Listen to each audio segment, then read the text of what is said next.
अस्सलाम वालेकुम। आज की वीडियो में हम डिस्कस करेंगे कि फ्रोज़न शोल्डर में कौन से ऐसे काम हैं जो आपको करने चाहिए और कौन से ऐसे काम हैं जो आपको नहीं करने चाहिए। बहुत से पेशेंट मेरे पास ही आते हैं जो कि डायग्नोस्ड होते हैं कि उन्हें फ्रोज़न शोल्डर है, या फिर कुछ पेशेंट्स ऐसे आते हैं जिन्हें शोल्डर पेन होती है और हम डायग्नोज करते हैं कि उन्हें फ्रोज़न शोल्डर है।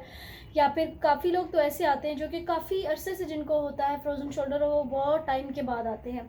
या फिर कुछ पेशेंट्स तो ऐसे आते हैं जिनको बहुत ज़्यादा वो अपने लिए कॉन्शियस होते हैं और वो जैसे ही उनको डायग्नोज होता है या फिर उनको लगता है कि हमारी मोबिलिटी कम हो गई है तो वो एक्सरसाइज बिल्कुल स्टार्ट कर देते हैं। और फिर वो ये सवाल करते हैं कि कौन से ऐसे काम है जो हमें करने चाहिए, या फिर ऐसी कौन सी चीज़ें हैं जिन्हें हम अवॉइड कर सकते हैं फ्रोज़न शोल्डर के केस में या शोल्डर पेन के भी केस में। मतलब कि नॉर्मल अगर किसी एक पेशेंट को शोल्डर पेन भी होता है तो ऐसे कौन से काम हैं कि जिनसे उनको रुकना चाहिए या फिर उनको अवॉइड करना चाहिए, या फिर कौन से ऐसे काम हैं जिनसे उनकी मोबिलिटी इन्हेंस हो सकती है।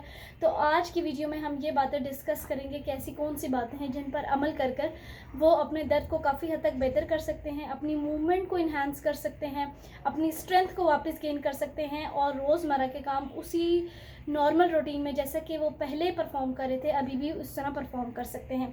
तो चलिए वीडियो स्टार्ट करते हैं। वीडियो स्टार्ट करने से पहले मैं आपसे रिक्वेस्ट करूँगी कि अगर आप मेरे चैनल पर नहीं हैं तो मेरे चैनल को सब्सक्राइब कर दें, और कोई भी ऐसा पेशेंट या फिर आपका कोई जानने वाला जो कि इस परेशानी में या इस तकलीफ़ में मुब्तला है तो ये वीडियो लाजमी उन तक शेयर कीजिएगा कि हो सकता है कि उनकी हेल्प हो जाए। तो जो वीडियो का हमारा टॉपिक है वो ये है कि हमें कौन से ऐसे काम हैं, पहले वो डिस्कस कर लेते हैं काम जो कि हमें करने चाहिए। अब लेट्स सपोज एक पेशेंट आता है और उसे फ्रोज़न शोल्डर हो गया। ठीक है, फ्रोज़न शोल्डर होने की वजह से उसकी मूवमेंट क्या हुई, रिस्ट्रिक्ट हो गई, मूवमेंट रुक गई, शोल्डर जॉइंट पे इस तरह की मूवमेंट नहीं हो पा रही। तो जो कॉन्शियस पेशेंट होते हैं वो क्या करते हैं कि वो पहले दिन से ही ना वेट उठा लेते हैं और वेट उठा के हैवी एक्सरसाइज करना शुरू कर देते हैं। तो ऐसे उन्होंने बिल्कुल नहीं करना। उन्होंने जो काम करना है वो काम ये करना है कि सबसे पहले बिल्कुल जो अर्ली स्टेज है उसमें आप आइस पैक यूज़ कर सकते हैं। आइस पैक यूज़ करने से आपकी सूजन जो होगी वो ख़त्म होगी आहिस्ता आहिस्ता ना। ठीक है, आइस पैक आप 10 मिनट्स के लिए यूज़ करें, 5 मिनट्स के लिए यूज़ करें, और उसको भी यूज़ करने का एक तरीका है। यूज़ करने का तरीका ये है कि बर्फ़ लें, उसको पीस लें, थोड़ा सा क्रश कर लें, ज़्यादा नहीं, मतलब मोटा मोटा थोड़ा सा क्रश हो जाए।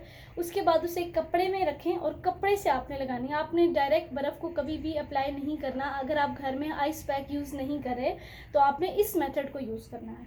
उसके बाद आपने बर्फ़ को अप्लाई करना है, इसे कहते हैं बर्फ़ से टकोर करना। बर्फ़ से टकोर करने से कुछ हद तक आपको काफ़ी आराम आ जाएगा। ये होती है बिल्कुल अर्ली स्टेज। अर्ली स्टेज में आपने ये काम किया, नेक्स्ट आ जाता है आपके पास अब आपने मूवमेंट कौन सी करनी है। ये आप तब भी कर सकते हैं अगर रात को सोते हुए आप उठ जाते हैं और आपको बहुत सिवियर पेन होती है, आपको नींद नहीं आ रही इसकी वजह से, तो ये सारे काम आप परफॉर्म कर सकते हैं। नेक्स्ट आता है कि हम एक्सरसाइज कौन सी करें। तो एक्सरसाइज जो आपने करनी है वो आपने बिल्कुल लाइट एंड जेंटल एक्सरसाइज शुरू करना है, जिसमें आ जाती है हमारी मूवमेंट्स। मैंने लास्ट वीडियोस में भी आपको बताया है कि हम लोग कौन सी एक्सरसाइजेस परफॉर्म कर सकते हैं। मज़ीद मैं ऐसी वीडियोस डालूंगी कि आप कौन सी स्टार्टिंग में इजी एक्सरसाइजेस करके मूवमेंट को इन्हांस कर सकते हैं। आपने कभी वेट की तरफ नहीं जाना, सबसे पहले आपने सिर्फ अपनी मूवमेंट को इन्हांस करना है।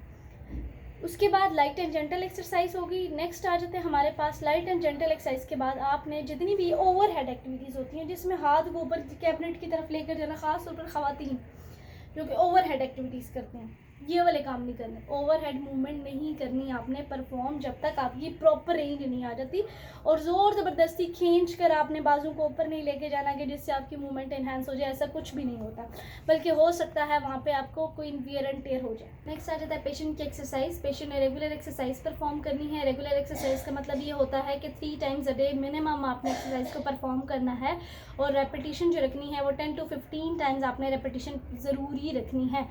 हम लोग यहाँ पे पेशेंट की कंडीशन के अकॉर्डिंग उसको देखकर उसका प्लान बनाते हैं और उसके अकॉर्डिंग उसकी रेपिटेशन रखते हैं। लेकिन अगर आप घर में एक्सरसाइज परफॉर्म कर रहे हो तो मिनिमम आपने 10 रेपिटेशंस तो लाजमी रखनी है एक एक्सरसाइज की। इसके अलावा आ जाता है हमारे पास, हमने पढ़ लिया जेंटल एक्सरसाइज के बारे में, हमने देख लिया कि आइस पैक रखना है। इसके अलावा जो पेशेंट हैं जिनका काफ़ी अर्से से पुराना हो गया, क्रोनिक केस है, तो उसमें आप हॉट पैक भी रख सकते हैं। हॉट पैक आपकी ब्लड सर्कुलेशन को इंक्रीज़ करवाता है, आपकी जहाँ पर रिस्ट्रिक्शन हो गई है, थोड़ा सा आपकी स्टिफनेस हो गई है, उसको कम करता है। ये सब चीज़ें जो है हॉट पैक की हैं।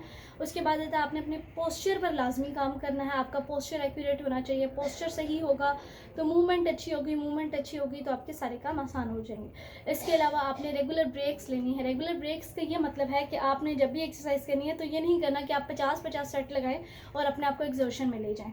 आपने इस तरह बिल्कुल नहीं करना। आपने रेगुलर ब्रेक्स लेनी है। आपने सेट्स करने हैं, जैसे 10 रेपिटेशन या 15 रेपिटेशन का आप एक सेट परफॉर्म करते हैं। इससे आपने स्टार्ट करना है। उम्मीद है कि आपको ये बातें समझ आई होंगी। नेक्स्ट वीडियो में हम डिस्कस करेंगे कि कौन कौन से एक्सरसाइजेस हैं जिनको हम परफॉर्म कर सकते हैं, या फिर शोल्डर में ऐसी कौन कौन सी मूवमेंट हैं जिनको करने से मूवमेंट इन्हांस होती है, मोबिलिटी और स्ट्रेंथ गेन होती है। तब तक के लिए अपना ख्याल रखिएगा। अल्लाह हाफ़िज़।